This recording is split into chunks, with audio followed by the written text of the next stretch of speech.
So we will start the class with American English. So we all know what is called as American English. I need not explain. So the English spoken in the country of America. Okay. So why it is distinguished as a variety of English? Okay. Why? Because it has its own distinctive feature. Okay. So since it has its own distinctive feature, it is separated as American English.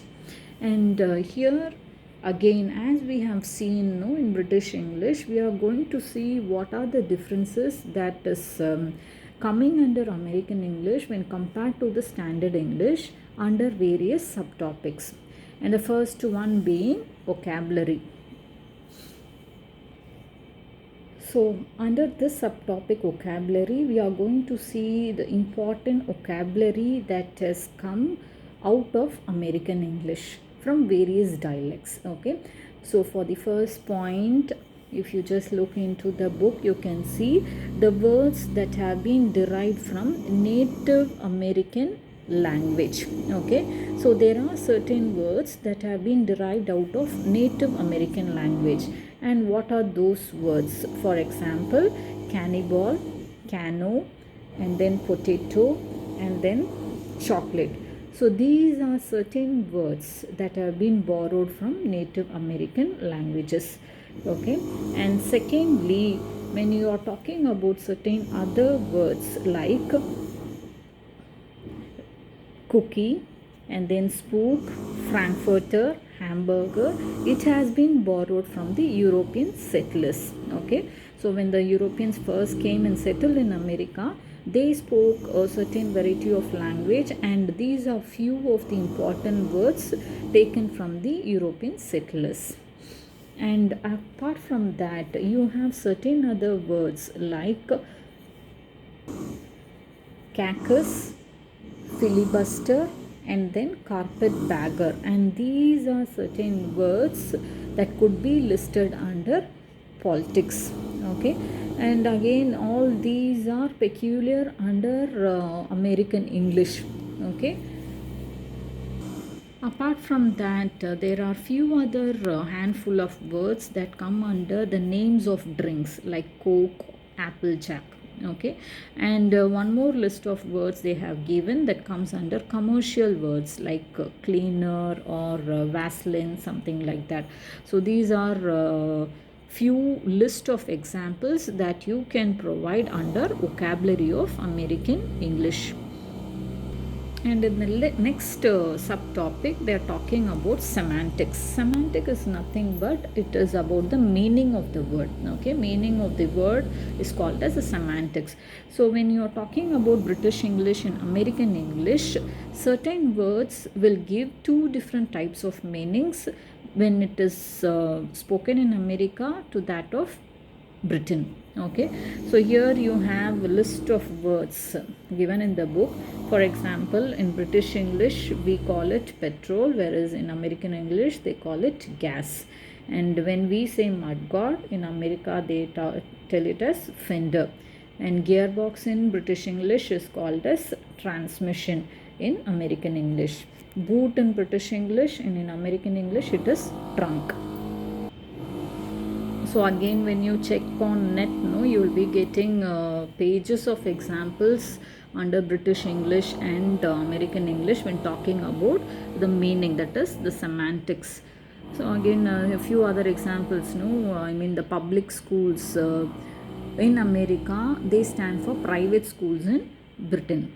So these are a few important difference in meanings in British English to that of American English. Next, coming after semantics, we have the pronunciation. So what is the difference in the pronunciation of American English?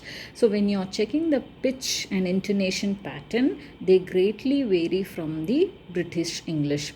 So when talking about the way they speak, especially when you are talking about the tone, the intonation, no, so they don't fall or raise suddenly as in British English. So in British English we fall the tone or raise the tone just in a fraction of a second, which does not happen in American English.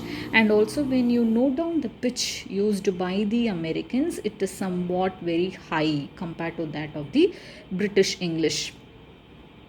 And because of this reason, when Americans speak, Britons think that they are giving unduly emphasis on certain words, which is not required at all. So clear in this point that what you have to remember is the tone and the pitch used by the Americans. One thing about tone is they don't rise or fall suddenly as in British English.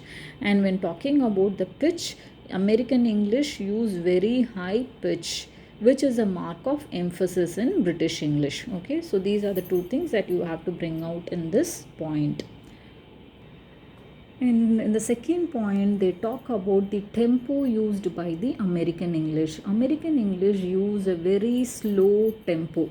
Okay, slow tempo. You know the way of speaking will be very lethargic.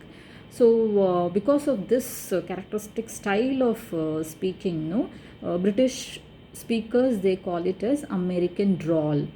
American drawl is nothing but the slow tempo used by the Americans. And in similar way, Americans refer to the British English as clipped speech. So why they call British English clipped speech is, when the British speak, they used to ignore the lightly stressed syllables. So what happens, the word will not be properly uttered by the British English. So since this happens by the speakers, native speakers of Britain, Americans call the British English as clipped speech. Clear? So since the Americans use a very slow tempo, Britain people complain the spoken language of Americans as the American drawl. On the other hand, Americans refer the British speakers as clipped speech. Why? Because they used to ignore the lightly stressed syllables of polysyllabic words. Okay, so wherever the stress is not given much, the British speakers, they used to ignore the sound itself. So what happens, the word will be short. So that is why they are called as clipped speech. And the last point in a pronunciation is, American pronunciation is almost close to the spelling of the word. Okay, for example, when we are talking about the words like laugh or path, we use the long vowel a. Okay, that is British English use the long vowel a, whereas American English, they use a, as in northern dialects of England.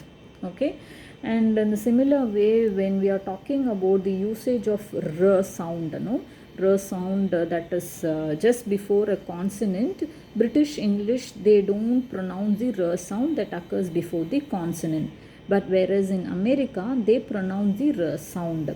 For example, when we are telling shirt, we don't say it as shirt. We just ignore the r sound and simply say shirt. But in America, they used to pronounce the r sound that occurs before a consonant. And apart from that, the nasalization of vowels are very common in American English.